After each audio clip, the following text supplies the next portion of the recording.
예수님을 경험한 사람은 영원한 생명을 가진 사람입니다. 예수님이 아니고는 영원한 참 생명을 가질 수 없습니다. 예수님을 경험한 사람에게는 영원한 생명이 보장이 되는데, 그 영원한 생명을 가진 사람들에게는 독특함이 몇 가지가 있습니다. 그 사람들에게는 사명이 있다는 겁니다. 영원한 생명이 없는데 사명이 있다? 그 사명은 그렇게 중요하지 않습니다. 예수님을 경험한 사람들에게만 주어진 사명, 그 사명을 가진 사람은 철저하게 하나님의 계명을 따라서 삽니다. 영원한 생명을 가진 사람은 사명이 있고, 사명이 있다 그래서 자기 마음대로 하고 싶은 대로 하는 것이 아니라 하나님의 계명을 따라서 산다는 겁니다. 하나님의 계명은 하나입니다. 하나님을 사랑하고 자기 사랑하고 이웃 사랑하라는 겁니다. 영원한 생명을 가졌음에도 불구하고 사명을 느끼지 못한 사람, 사명은 느꼈는데 가졌는데 사랑을 실천하지 않고 사는 사람, 온전한 하나님의 사람, 그리스도인 아닙니다. 예배당에 수없이 많은 사람들이 찾아와서 자기가 하나님의 사람이라고 말합니다. 그러나 그들에게 영원한 생명이 있습니까? 그들에게 사명이 있습니까? 그들에게 계명이 있습니까? 우리는 늘 점검해 봐야 됩니다. 나는 어떤 사람인가? 나는 무엇을 위해서 살고 있는가? 오늘 길게 마가복음 7장 1절로 23절을 살폈습니다. 계속 반복되어 오는 말, 하나님의 계명과 장로들의 전통에 대한 이야기입니다. 고르반에 대한 이야기입니다. 예수님을 잘 모르는 사람들은 시비 겁니다. 비판합니다. 정죄합니다. 비난합니다. 못마땅하게 봅니다. 그러나 예수님을 알고 예수님을 따라가는 사람들은 그럴 수 없습니다. 오늘 보십시오. 바리새인들과 또 서기관 중 몇이 예루살렘에 와서 예수께 모여 들었다가 그의 제자 중 몇 사람이 부정한 손, 곧 씻지 아니한 손으로 떡을 먹은 것을 보았더라. 시비거리가 됐습니다. 왜 손 안 씻고 음식 먹냐? 그때도 코로나19가 있었을까요?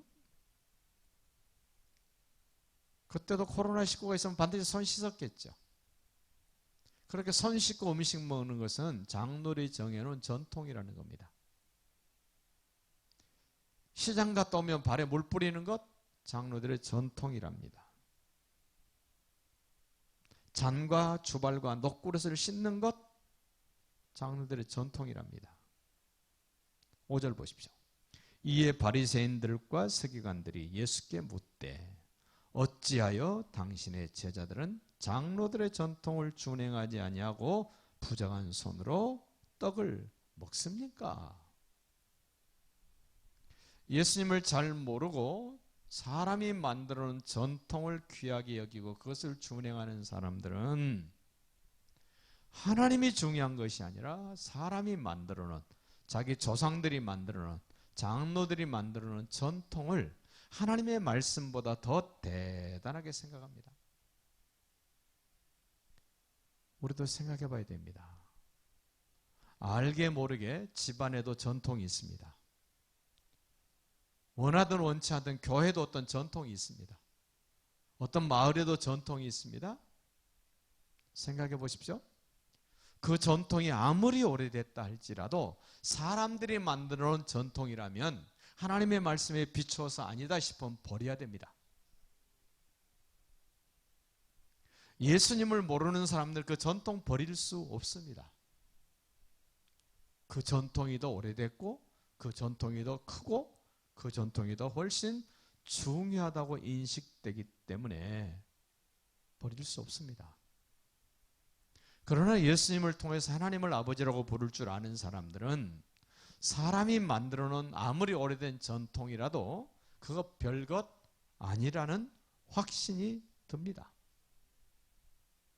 헷갈릴 필요도 없습니다. 미스터 트롯 대단한 인기 아닙니까? 누구죠? 진또배기 부른 이찬원이? 그 진또배기가 뭐예요? 우상숭배하는 거잖아요, 그거. 세상 사람들이 그 노래가 우상숭배하는 거든 상관없이 와, 잘 불렀다, 참 좋다 이렇게 말잖아요. 저는 이찬원이가 부르는 진또배기인가 뭔가를 부를 때 그 동네를 지키는 그 뭐 이상하게 만들어 놓은 것들이 바다를 지키고 파도를 지키고 바람을 지키고 마을을 지키고 그런 겁니까? 얼마나 그 전통으로 오래 내려왔겠습니까, 그거? 그러나 예수님을 알고 하나님을 아버지로 부르는 사람들 그거 뭐예요? 쓰레기죠. 아니, 쓰레기만 또 못하죠. 이런 분별력이 있고 가치관이 있어야 사람들이 만들어놓은 전통 그거 별거 아니다. 하나님의 계명이 얼마나 대단하고 중요한가를 알아간다는 겁니다. 장로들의 전통만 가지고 있는 사람과 예수 그리스도를 통해서 하나님을 알아가는 사람은 달라도 너무 다르고 확실히 다르다는 것을 보여줍니다. 5절 다시 보세요. 이에 바리새인들과 서기관들이 예수께 묻되 어찌하여 당신의 제자들은 장로들의 전통을 준행하지 아니하고 부정한 손으로 떡을 먹나이까? 앞에 배경에서 보았어요. 사람들이 너무 예수님에게 많이 오기 때문에 예수님과 제자들은 밥 먹을 새도 없고 떡 먹을 새도 없었어요. 그러면 제자들 지금 상태가 어떤 상태입니까? 허기진 상태입니다. 뭐든지 입에 넣고 싶고 먹고 싶습니다. 그런데 손 안 씻고 음식 먹었다고 그걸 시비 겁니다. 그럼 반대로 생각해 보세요. 이 서기관들과 바리새인들, 장로들 일합니까? 안 합니까? 일 안 하고 실컷 먹고 배부르니까 자기들은 그런 생각 안 하지 않습니까? 오늘날 우리 믿음 안에서도 보십시오. 주의 일을 열심히 하는 사람들은 단순합니다. 단순해.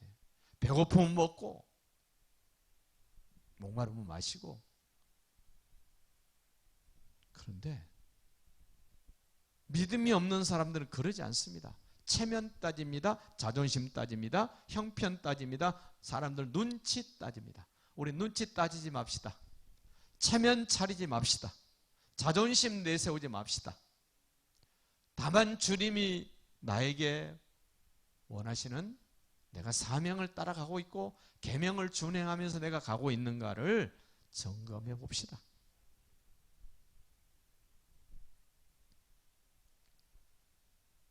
주님이 그들에게 대답합니다. 6절입니다. 이르시되 이사야가 너희 외식하는 자에 대하여 잘 예언하였도다. 기록하였을 때 이 백성이 입술로는 나를 공경하되 마음은 내게서 너무너무 멀다. 외식하는 겁니다. 겉다르고 속다르는 겁니다. 마음은 전혀 주님께 하나님께 드리지 않았는데 말로는 다 합니다. 말로는 얼마나 심각하게 말씀하시나 볼까요? 8절 너희가 하나님의 계명은 버리고 왜 버렸을까요? 시시하죠. 하찮죠. 때로는 부담스럽습니다. 때로는 손해가 왕창납니다. 버립니다. 버려버리면 쉽습니다. 편합니다. 그리고 어떻게 합니까? 사람의 전통을 지키느라고 예를 씁니다. 우선은 편하고 좋죠. 사람들의 전통이. 이 사람도 인정해주고 저 사람도 인정해주고. 우리는 하나님께 인정받는 것은 쉽지 않습니다. 금방금방 하나님 인정해주지 않습니다. 한참 지나야 말씀의 결과가 나옵니다. 하나님 나라 가야 우리가 칭찬받고 인정받게 됩니다. 이 땅에서는 잘 알아주지 않습니다. 그런데 사람들이 전통을 지키면요, 금방 칭찬이 오고 금방 드러나지 않아요? 그래서 어떤 분은 그래요. 믿음 안에서 생활하는 것은 수표와 같다. 여러분, 수표 10,000원짜리 100,000원짜리 수표 끊습니까? 단위가 큰 거를 수표로 끊잖아요. 현찰은요, 그렇게 큰 현찰 주고받지 않죠. 말씀 따라서 믿음으로 하는 일은 수표를 발행받는 것과 같다는 겁니다. 그러나 사람들이 좋아하는 것을 하는 것은 현금이다. 그럼 사람들은 뭘 좋아하겠습니까? 현금 좋아하지 수표 좋아합니까?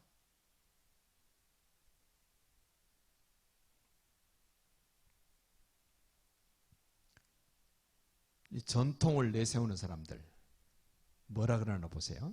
9절 다시 한 번 더 말합니다.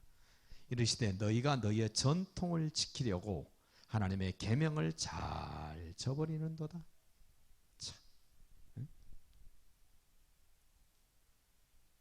사람들에게 점수 따고 사람들에게 잘 보이려고 영원한 생명을 가진 사람이 버리면 안 되는 사명, 버리면 안 되는 계명 내던져버리고 사람들에게 박수받고 인정받는 전통을 따라가는 이 어리석은 종교 지도자들.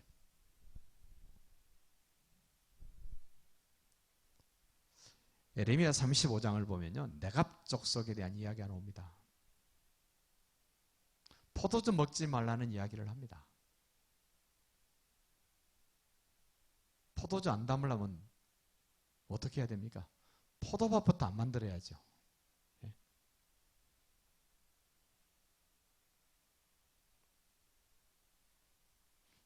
하나님의 계명을 버리고 사람들의 전통을 지키는 사람들의 실제적인 모습을 10절에 소개합니다. 모세는, 율법에는, 하나님의 계명으로는 내 부모를 공경하라 했죠. 다섯 번째 계명이 뭡니까?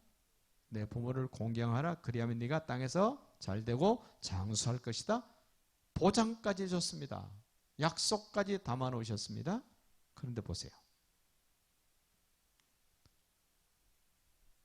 너희 부모를 공경하라 하고 또 아버지나 어머니를 모욕하는 자는 죽임을 당하리라 하였거늘 너희는, 전통을 따라가는 너희는 이르되 사람이 아버지에게나 어머니에게나 말하기를 내가 드려 유익하게 할 것이 고르반 곧 하나님께 드림이 되었다고 하기만 하면 그만이라 하고 자기 아버지나 어머니에게 다시 아무것도 하여 드리기를 허락지 아니했다. 사람의 전통을 중요하게 생각하는 사람들의 모습. 무슨 얘기냐면 부모님에게 용돈 드려야 되고 생활비도 드려야 되는데 내가 하나님께 11조 드리고 감사한금 드리면 하나님이 우리 부모님 책임지신다 그랬어. 그러니 나는 부모님에게 용돈 드리고 생활비 드릴 필요가 없어. 하나님이 다 우리 부모님 알아서 하실 거야. 이렇다는 거예요. 이런다. 현대를 사는 사람들도 이런 사람 많겠죠. 이거 세상 사람에게 하는 말 아니잖아요. 신앙생활 하는 사람들에게 지금 하는 말씀이에요. 우리 주님이 그러시죠. 하나님 거는 하나님께, 가이샤 것은 가이샤에게, 부모님 것은 부모님께, 내가 해야 될 몫은 내가 하고 하나님께 드려야 될 것은 하나님께 드리고 해야 되죠. 왜 이렇게 하나님은 힘들게 우리를 세상 살게 하실까요? 뒤지게 고생하라고 그런 겁니까? 아닙니다. 10개를 다 가지고도 힘들게 살아야 될 세상인데 하나님께 드리고 부모님께 드리고 양같이 부모님께 드리고 나면 정말 없잖아요. 조금밖에. 그럼 어떻게 해야 돼요? 하나님께 매달리라는 거죠. 쓸모없이 나가는 부분을 막아달라고 매달리고 하나님이 주시는 것으로 넉넉하게 살아갈 수 있는 지혜를 달라고 매달리라는 거죠. 그런 게 없다 보니까 인간적인 수단 방법만 다 동원하잖아요. 교회도 그렇고 가정도 그렇고 개개인들도 그렇고. 그래서 주님이 뭐라 그러세요? 내가 마지막 때 믿음을 보겠느냐? 하나님을 신뢰하고 말씀대로 사는 사명자, 계명을 따라 사는 사람을 보겠느냐? 주님이 안타까운 표현 아닙니까?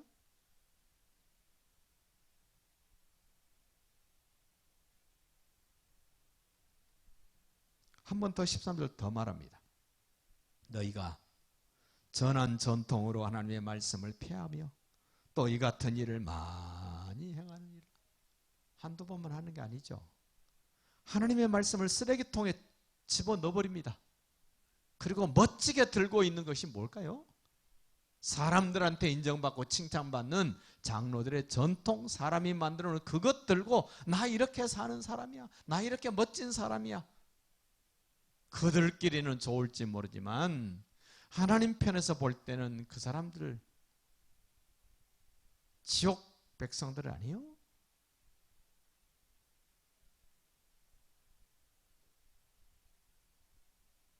그러면서 말합니다. 얼마나 우리가 말을 조심해야 할 것인가. 지금 이 고로반 하는 것도 말로만 하는 겁니다만은 그 말조차도 얼마나 조심해야 되는가를 우리 주님이 가르쳐 주세요. 17절을 보세요. 이제 분위기가 확 바뀌었습니다. 무리를 떠나, 이 어떤 무리예요? 하나님의 계명을 버리고 장로들의 사람들의 전통을 가지고 멋지게 산다고 큰소리치는 그 무리를 떠나 집으로 들어가시니 제자들이 그 비유를 묻자온데, 아까 말씀하셨던 그 내용을 다시 물었어요. 예수께서 이르시되 너희도 이렇게 깨달음이 없느냐? 제자들도 헷갈린 거예요. 헷갈린 거. 무엇이든지 밖에서 들어가는 것이 능히 사람을 더럽게 하지 못함을 알지 못하느냐? 이는 마음으로 들어가지 아니하고 배로 들어가 뒤로 나감이라. 이러므로 모든 음식물을 깨끗하다 하시느니라. 손 안 씻고 음식 먹는 것이 사람을 더럽게 하는 것이 아니다. 마음을 뭘로 채우느냐가 문제지 배를 채우는 게 뭐 그렇게 문제가 되냐. 손 안 씻고 먹으면 뭐 죄진 것처럼. 근데 마음에 간직하고 있는 것이 주님이 아닌 다른 온갖 잡동사니를 마음속에 다 가지고 있습니다. 예? 그 얘기를 지금 21절에서 해요. 속에서 곧 사람의 마음에서 나오는 것 얘기해요. 사람 속에서 나오는데 그것은 마음에서 나오는 것인데, 한마디로 영원한 생명이 없고 사명이 없고 계명이 없는 사람들은 온통 마음속에 뭐만 있어요? 악한 것뿐이에요. 악한 거. 악한 마음 가지고 있는 사람에게 너 악하다 그러면 뭐라 그럽니까? 그 사람들 성질 내고 화냅니다. 다시는 만나지 말자 그러고 보지 말자 그럽니다. 보십시오. 악한 것이 뭔가? 악한 생각, 곧 음란이 악한 생각이랍니다. 도둑질이 악한 생각이랍니다. 살인, 간음, 탐욕, 악독, 속임, 음탕, 질투, 비방, 교만, 우매함, 이 모든 것이 다 뭐예요? 악한 거라는 겁니다. 자, 생각이 악하면 말도 악합니다. 마음도 악합니다. 행동은 어떨까요? 행동도 악하죠. 부모님을 공경 안 하고 생활비, 용돈 드려야 됨에도 불구하고 뭐라 그래요? 마음이 악하니까 내가 하나님께 드렸으니까 하나님이 알아서 할 겁니다. 이런 못된 나쁜 생각, 악한 생각을 말로 표현하게 되고 행동을 그렇게 하게 된다는 겁니다. 뭐 때문에요? 마음이 그러한 것들로 채워졌기 때문에. 우리는 우리 마음에 예수님을 모시고 살아야 돼요. 내 마음에 성령님을 모시고 살아야 됩니다. 하나님의 말씀이 내 마음속에 있어야 됩니다.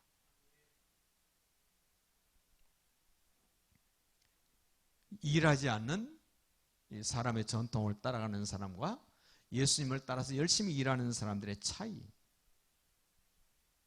우리는 엄청난 일을 하지 않을지라도 주님과 함께하는 것이 일입니다. 우리 주님 그렇게 말씀하셔요. 내가 하나님을 기쁘시게 하는 일을 함으로 하나님이 나를 혼자 두지 아니하셨다. 함께하면 그것이 일이에요. 일. 주님과 함께하면 주님이 기뻐하시는 일을 하게 됩니다. 주님의 뜻대로 하는 일, 그 일만 일입니다. 나머지는 일 아닙니다. 주님의 뜻대로 하는 일은 예수님이 가르치시고 전파하시는 것, 복음을 전파하고 하나님의 나라를 가르치는 겁니다. 우리도 주님과 함께하는 이런 멋진 영향력 있는 삶이 되시고 주님이 내게 주신 영원한 생명을 가진 자답게 나는 사명자다. 그 사명을 준행하는 것은 사랑이라는 그 계명을 따라 사는 것이다. 그 일이 하나님의 일입니다. 주님 오실 때까지 그 역할을 잘 감당해서 영광을 돌려드릴 수 있는 우리 모두가 될 수 있기를 예수님의 이름으로 축복합니다.